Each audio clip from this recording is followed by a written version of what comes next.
Viewers, मैं doctor नईमा बानो। आज की वीडियो में हम प्रेगनेंसी के 36वें हफ्ते के बारे में बात करेंगे। प्रेगनेंसी का जो 36वां हफ्ता होता है वह प्रेगनेंसी के 9वें महीने में काउंट होता है। 36वां हफ्ता आते आते आपका बेबी डिलीवरी के लिए बिल्कुल मेच्योर हो जाता है। जैसे ही 36वां हफ्ता आता है या 9वां महीना लगता है, वैसे ही डिलीवरी कभी भी हो सकती है। कभी कभी डिलीवरी 36वें हफ्ते के बाद होती है। अगर आपका बेबी 36वां हफ्ता कंप्लीट होते होते डिलीवर होता है तो बेबी को किसी भी तरह की परेशानियों का सामना नहीं करना पड़ता। 36वें हफ्ते तक आपके बेबी के लंग्स बिल्कुल मेच्योर हो जाते हैं।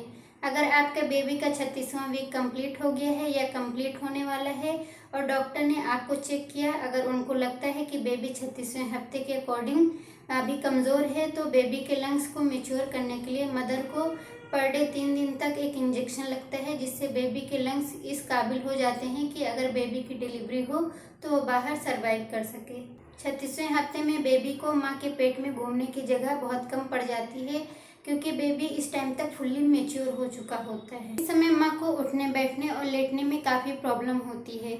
इस समय मदर को बहुत ज़्यादा कमज़ोरी फील होती है। ऐसा लगता है कि उसके हाथ पैर में जान ही नहीं है।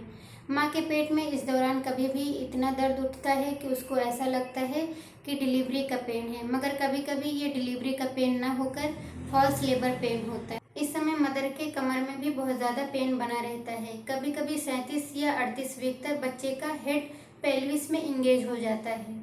जैसे ही आपका बेबी पेल्विस में इंगेज हो जाता है, वैसे ही आपकी सांस फूलना कम हो जाती है और आपको बहुत ज़्यादा रिलीफ फील होता है। इस समय आपकी बॉडी बिल्कुल डिलीवरी के लिए तैयार हो जाती है।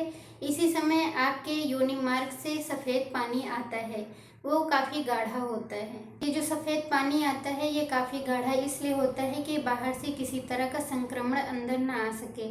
इस समय आपको बहुत ज़्यादा ध्यान रखने की ज़रूरत होती है, क्योंकि इस समय आपका वाटर बैग कभी भी टूट सकता है। अगर आपका वाटर बैग टूटता है तो आपको यूरिन जैसा लीकेज फील होगा। आपका वाटर बैग टूटने के बाद उसका कलर देखना है पानी का कि किस कलर का है। अगर उसका कलर बिल्कुल पानी के जैसा है, बिल्कुल साफ़ है, तो इसमें घबराने की ज़रूरत नहीं है। अगर आपके पानी का कलर ग्रीनिश है तो इसमें घबराने की ज़रूरत है, डॉक्टर के पास फ़ौरन जाने की ज़रूरत है। इसमें ये इंडिकेट करता है कि आपके बच्चे ने पेट में लैट्रिन पास कर दी है। 36वें हफ्ते तक बेबी का जो साइज़ होता है वो 17 इंच से लेकर 19 इंच तक हो जाता है और बेबी का वेट 2.7 से लेकर 2.9 kg तक हो जाता है। 36वें हफ्ते तक बेबी के स्किन पर जो बाल रहते हैं वो झड़ने लगते हैं और बेबी के स्किन पर जो सफ़ेद रंग का चिपचिपा पदार्थ होता है वो भी कम होने लगता है। 9वें महीने से पहले आप डॉक्टर के पास एक महीने पर विजिट करती थी, लेकिन अब जैसे ही आपका 9वां महीना लगता है वैसे ही आपको हर हफ्ते डॉक्टर के पास विजिट करना है। वैसे पूरी प्रेगनेंसी के दौरान 3 से 4 अल्ट्रासाउंड कराए जाते हैं, लेकिन जैसे ही 9वां महीना लगता है डिलीवरी से पहले हमें एक अल्ट्रासाउंड ज़रूर कराना चाहिए। इससे पता चलता है कि आपके बेबी का हेड नीचे की तरफ है या ऊपर की तरफ है।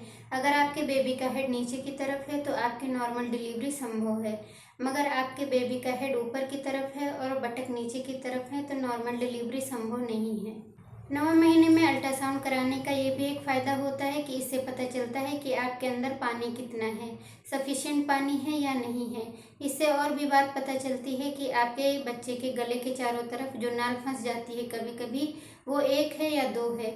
अगर 1 होती है या 2 होती है तो कभी कभी नॉर्मल डिलीवरी पॉसिबल होती है, मगर इससे ज़्यादा होती है तो कभी कभी नॉर्मल डिलीवरी बिल्कुल भी पॉसिबल नहीं होती है।